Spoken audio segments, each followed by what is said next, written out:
Wonderful listeners, you're welcome to your darling station, The Living Television. We are back again today on your favorite program, Issues of the Moment. On today's Issues of the Moment, we'll be looking at the mass defection of PDP to APC. And we also remember that on Wednesday, 30th April 2025, Governor Lex Otti of Abia State announced that the medical city project estimated to cost about $1.3 billion will commence very soon, especially on the 29th of May 2025. These and few other things we'll be looking at today. And with me in the studio today from my immediate right, I have Honorable Emeka Iheduru, popularly known as Nzeduru. Nzeduru is a former legislator in Abia North and also a media practitioner. Onyenze, you're welcome to the program. Thank you so much. Thank you, Prof. Thank you, viewers. By my immediate left, I also have Comrade Nnamdi Lekwachi. Comrade Nnamdi Lekwachi is a historian. He's also a public affairs analyst and a televangelist. Comrade, you're welcome to the program. It's my pleasure to be here. Good day, viewers. All right. Now, today we are looking, first and foremost, let us look at the mass defection of PDP to APC. And a lot of people and commentators have said that is betrayal of the people's mandate. Let me start with you, Honorable. Yeah, actually, given the constitutionality of our constitution, it is not abnormal to defect.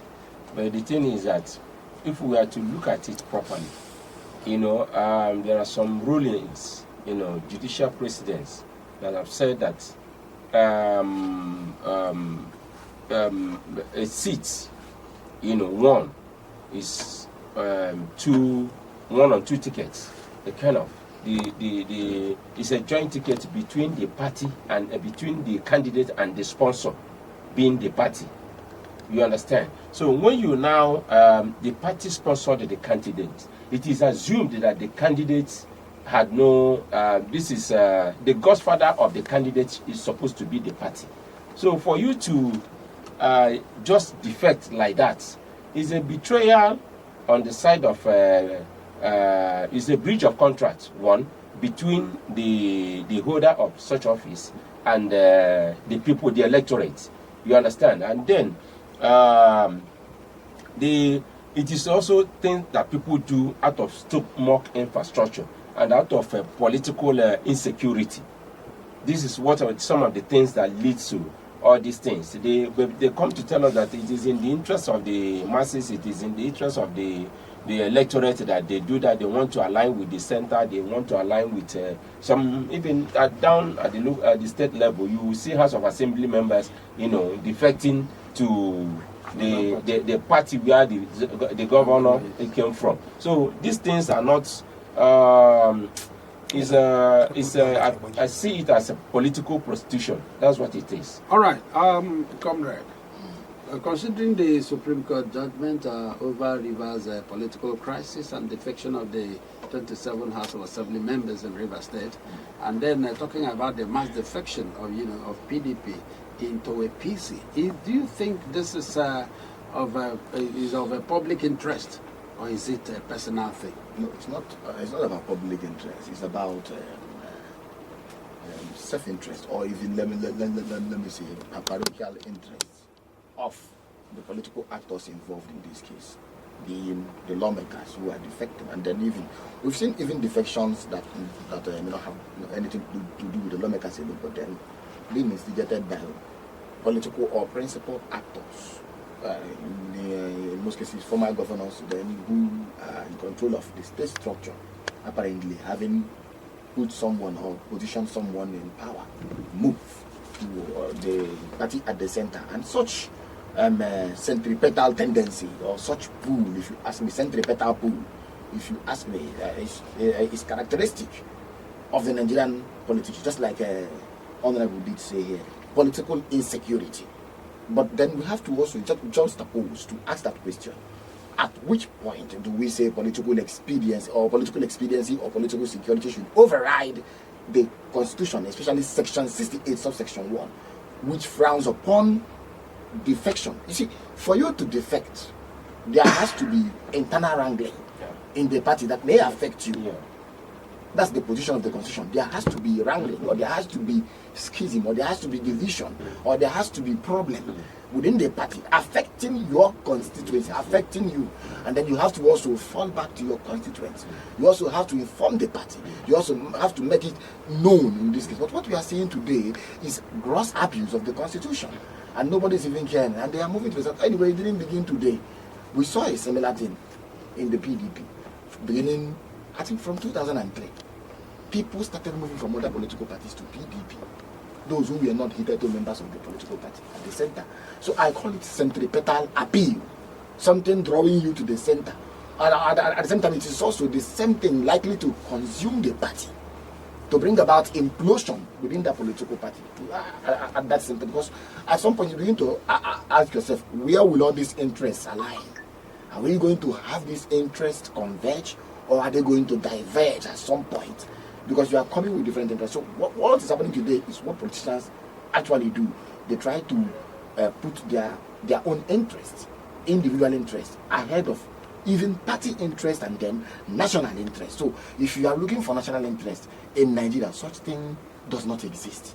What exists here is individual or even self-interest. So that's what these people are advancing. It's not about the constitutionality or otherwise of it. It's about how they want to secure and maximize their own political chances. Imagine what excuse Delta State was giving for such defection, that we want to come closer to the centers to enjoy what? Even our former governor here, or former governor or Ojo Zokado told the same line, that they would fight, and that the president was not happy for getting about, I think, 4% or so. He said in the last election in Niger State that they will fight and they will do everything possible to ensure that Abia goes to APC. We've also heard people like Benjamin Kano, and that brings me to something. You see, people outside the party, or people in the party, some persons in the party, including governors like Hope Uzodinma, who have been telling governors in the southeast to come to the center. But politics is not like that. Interests must not be the same. That's why you have opposition, which must be the watchdog, which must be there to provide supervision to the government at the center or the seven of it. But unfortunately, we have a situation where virtually everybody wants to go to the center and it's not helping. That's why people have been criticizing and then attacking APC or President Bola Ahmed. All right, having said that, all right, Honorable, looking at what is happening and also considering the Judge, I keep using that River State political crisis as an example. And then there was no party wrangling, no crisis, nothing whatsoever, and yet they defected, and then we all see the outcome of it. Now, looking at what is happening now, PDP to APC and some other minor parties also defecting to APC, are we not moving towards one political party system? And how is this going to help Nigeria and Nigerians? Yeah, this thing is all about, you liken it to state capture. That's what it is. And you see, defection supposed to occur. You can liken defection to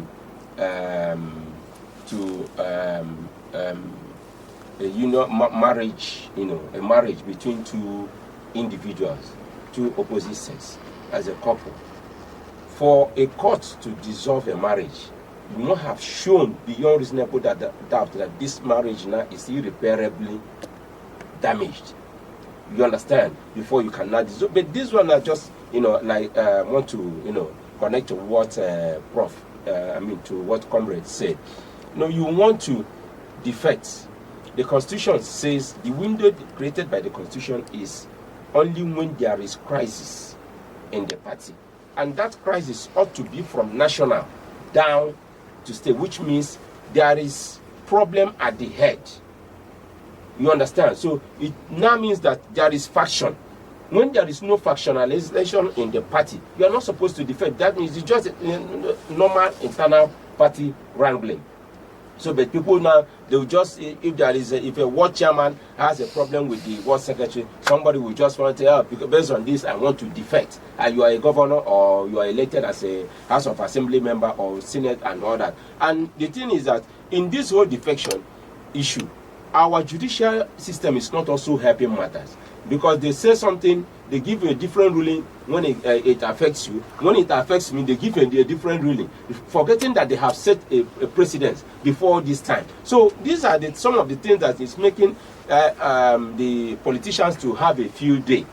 Now, talking about what's happened in Rivers State, where 27 House of Assembly members defected, and later on they now said, okay, now the Supreme Court also ruled. Why the matter was still pending at the lower court. The lower court was here to give judgment on that. Now they now skipped the appeal court, went to Supreme Court, something that was not before the Supreme Court. Supreme Court now gave ruling on it. So when you now look at all these things, you ask yourself, where are we heading to? The judicial system is destroyed. Now the political system is destroyed. Now the electorate, I'll be surprised if we are not going to have political apathy. I mean, electoral people boycott, and there's going to be apathy when in 2027, because people have lost confidence in the system. You will vote somebody today, but because people, the vote you garnered is in two folds. You got some as an individual, then your party attracted some. You understand? So it is a combined business, joint business. So you're not supposed to come at the middle of the road. You say that I am no longer interested. I am leaving this party for this party. Didn't you see the national when you bought the form for this other from this other party and became a member of that very party and run on their tickets? So only now you now want to connect to the center. So what is happening at the center that everybody wants to connect to? That is the question. Nothing is happening there.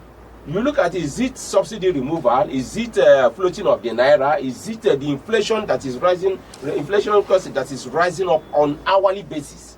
What is attracting somebody to the center? What has the center done that can attract anybody to say, because of it, I want to align myself? I want to connect to the center. Yeah, I think comrade, that is exactly where I am going. What do you think is the major attraction when you talk about the center?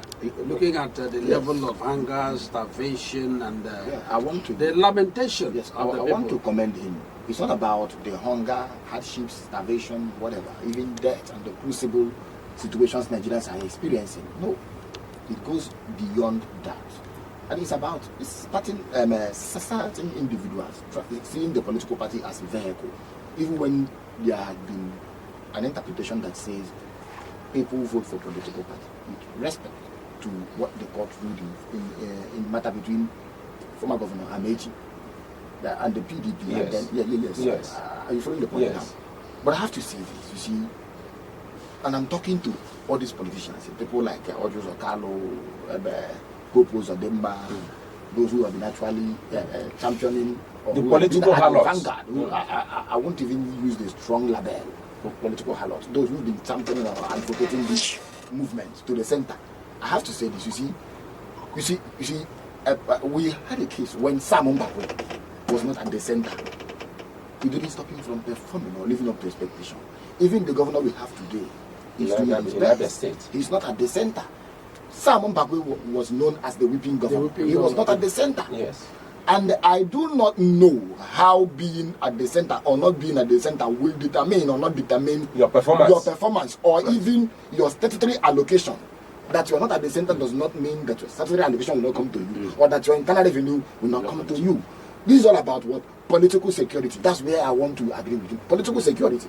So I always have issue when they mention this issue of the center attracting or being more appealing than what they may consider as the periphery, what I call centripetal pool.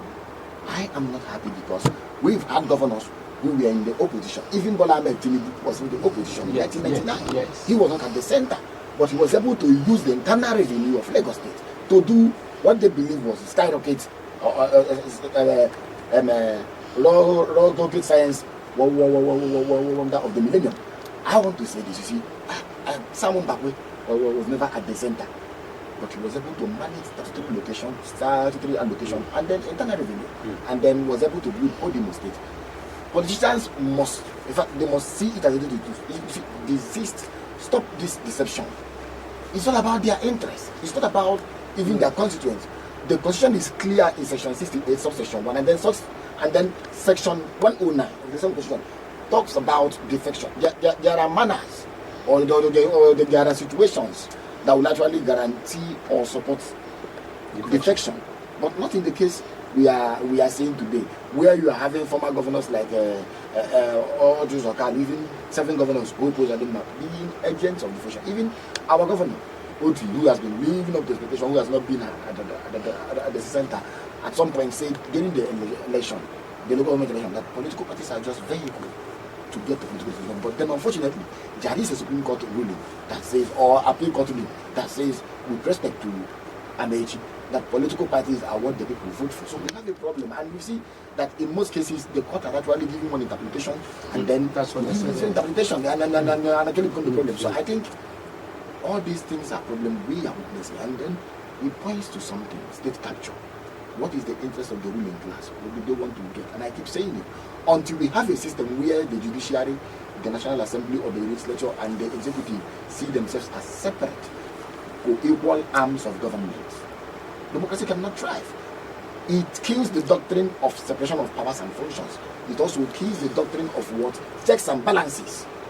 2 of which make democracy to be very right, to work and be functional. I would clear this, you see, in Nigeria, we have a system where Billon, then president-elect, sat down, used his pen to write down the names of those he wanted to be in the National Assembly. That was how someone like Abia emerged. That was how someone like Barrow emerged, Benjamin Kalu, and the rest of them. So he got the kind of National Assembly he wanted, and then he appointed currently the serving chief of Federation, whose landmark or whose president we are all aware of in Imo State. So the people now, like you say, are no longer reposing confidence in the system. So it's a problem, and it's about one thing: state capture. And it's unfortunate that we are still in 2025. We've not even spent half of 2025. Billboards are appearing, political permutation are building up, pressure is piling, a lot of things are happening. People are beginning to joke. In fact, politicians are joking. They are telling us why power should stay in the north, or why power should not stay in the north, or why people should be allowed to continue, or why he should. So all these things are the problem we have in the polity. But okay, Honorable, before we look at the second thing we have today, looking at the center that has always been the major discussion or the major reason for this defection. I want to know this because you've been a legislator. Does the political party one comes from affect the federal government allocation of any state? No, you see, Comrade has mentioned it earlier. This is statutory. There are things that are statutory. It's law. You understand? The thing is, it's there. It's non-negotiable. So whatever that is due to me, to my state, if I were a governor, statutorily, nobody tampers with it. Whatever that is due to the number of local government I have in my state, nobody tampers with it. You understand? Now, the thing is that I think it's just these people we have. It's so unfortunate that we elect people with no morals. That is what is. We elect people with no character, no morals. Because if they had won, they wouldn't be behaving the way they are behaving. So what are you going to say to the center to look for? Is it for your personal gain, or is it in the interest of the state? Now, there is something that is statutorily due to the state, and you also have your IGR. Leverage on what is statutorily due to your state from the federal. Then use your IGR to augment, develop your state, and then your IGR will increase. And there's no two ways about it. Some of them are not creative. The thing is that when they do these things they do, jumping from here and to this other place out of low base morality, at the end of the day, nobody questions them. Nobody asks them anything. They use hired crowd, rented crowd, who will now come there and cheer them up. At the end of the day, they will even offer the promise to pay them for 5,000 naira because there is so much hunger in the land. Some 3,000 naira. At the end of the day, the agents that even hired them will not even pay them. You understand? We see them having problems here and there. And the thing is that it's just dog eating dogs. That is what we have in the society. So the thing is, just to answer your question, there is nothing that could stop anybody from releasing the allocation, the statutory allocation that is due to a state. Remember, it is not in the federal budget. It is statutory. It is constitutional. It is non-negotiable. The federal allocation and fiscal, the federal fiscal and allocation commission, revenue mobilization, they held their meetings. Look at what has been generated at the federal level, and then share it accordingly. And what is due to every particular state according to the indices they use gets to the state. Nothing more about it. Any other thing that they are going to do to you, or give to you, is jara. And if you govern your state very well, they will even be looking for you. You don't need to run to them for that jara. Okay, comrade, before we leave this, looking at things statutory, whether it is statutory, legal, or normal, when you talk about this federal government allocation, and then compare it with what is happening in River State, where the elected governor is removed, and then a military person, retired though, now replaced. And this 2 months allocation was released to him. And meanwhile, the governor had been there asking for this allocation without getting it. It's unlawful. Let me re-echo the words of Honorable Radi. He said the president suspended the constitution in River State. With respect to River State, the president suspended the constitution, and it's as clear as day. One, there is no, because we know the section the president relied upon, section 305, subsections 1 to 6. There is no place in the section there, subsection there, paragraph there, items there, where it mentions suspend and put in place of the suspended interim person. In this case, someone not even from the state, a retired military personnel or a retired military officer. The other day, I saw what happened to the wife. We are still talking about the office of the first lady not being constitutional.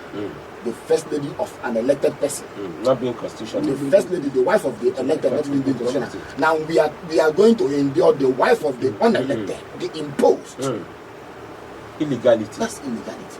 So to bring it back to where we are, you see, the constitution is as clear as day. When you say something is statutory, it means it's someone's right.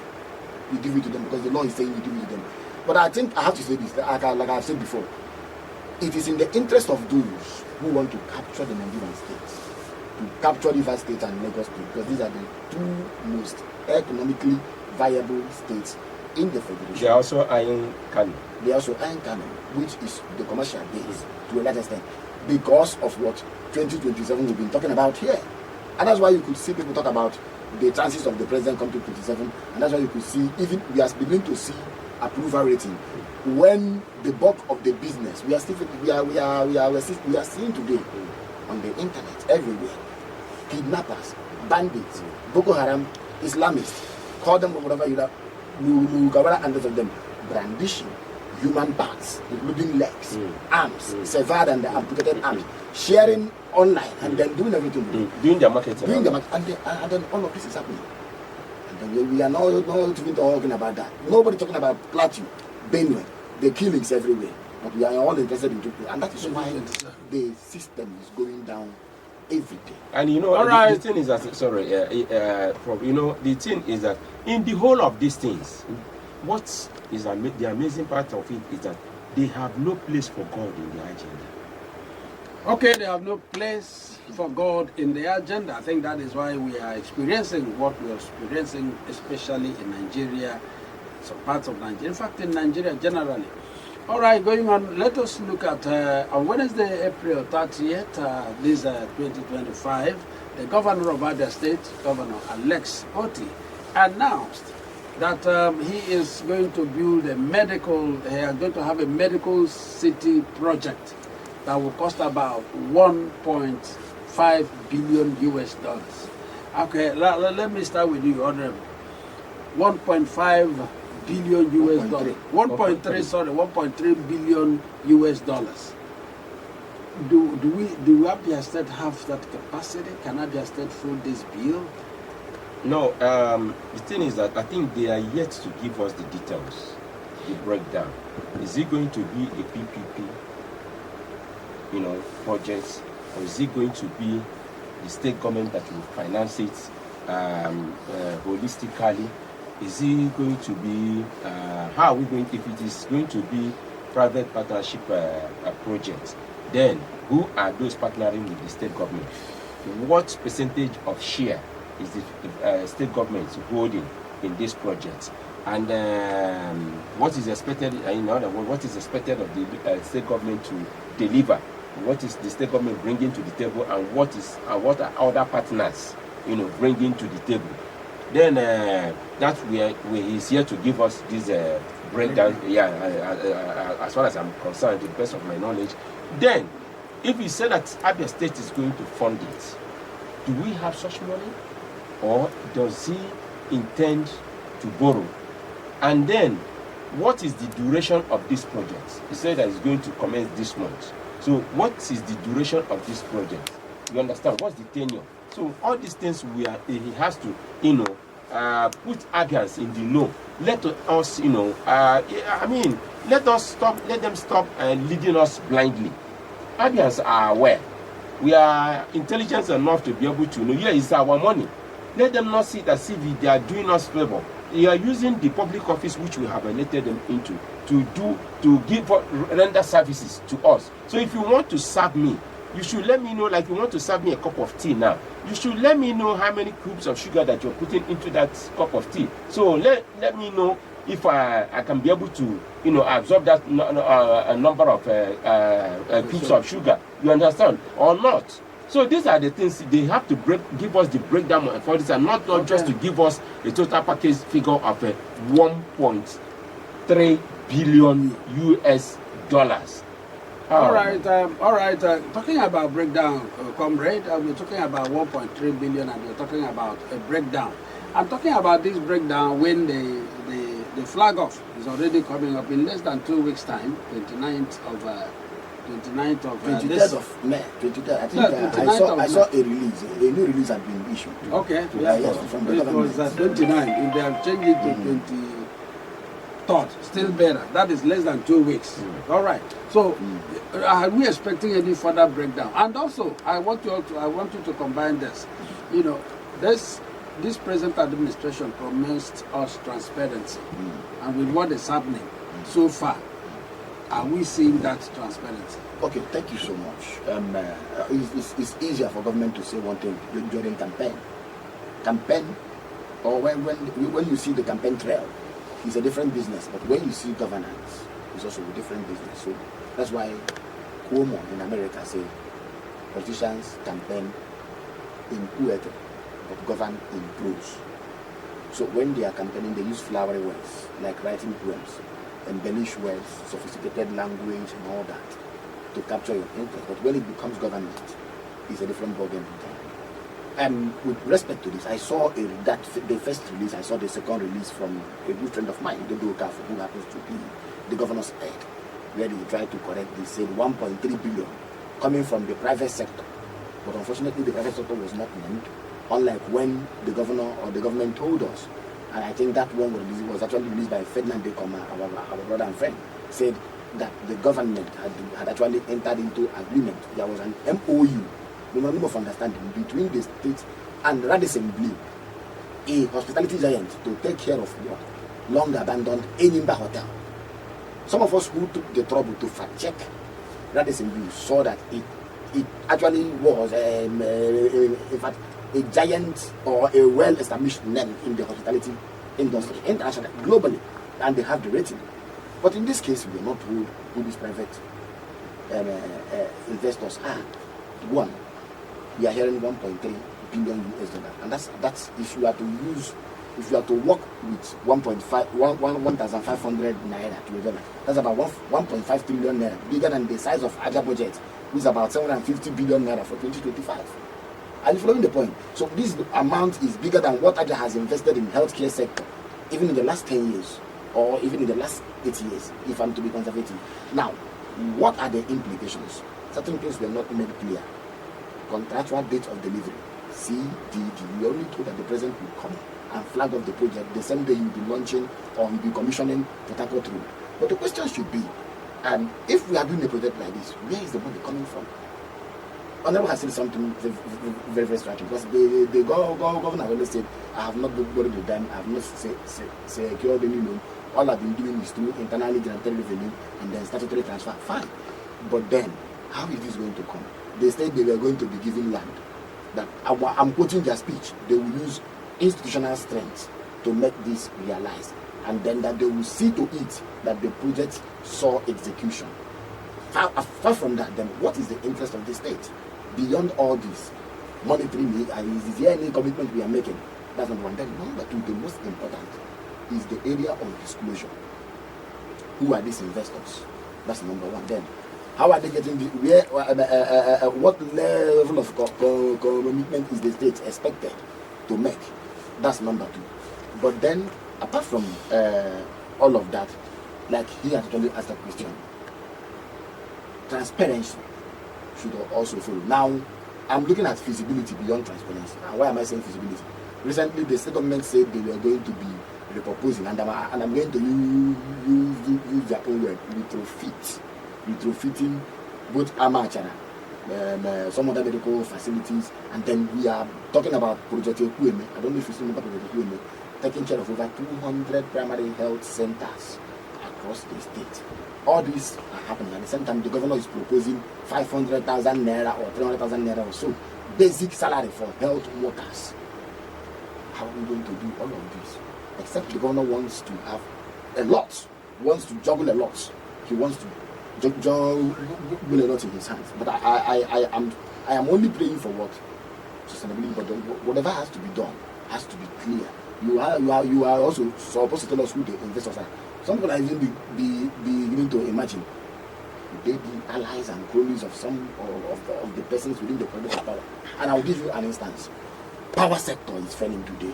Why the power sector fail? I'm sorry, I'm deviating. Power sector is failing because in 2013, when we unbundle, people who have no business whatsoever, who have no experience, no knowledge, went to banks using political connection to secure loans through which they came to buy over assets, public assets, under the supervision of Bureau of Public Enterprises. What happened? They bought only assets, but they couldn't even overhaul equipment and other things. They couldn't even do maintenance. We were still using transformers, cables of 1960s and 1970s. Within a short period, banks came again. I said, we are going to recoup. We are going to do what? Recoup the money. And recoup the problem. So I think investment like this should be transparent, and then everything about it should be known, so that we are not left wondering who is investing. Whether the state is investing, it also ought to be known. What percentage?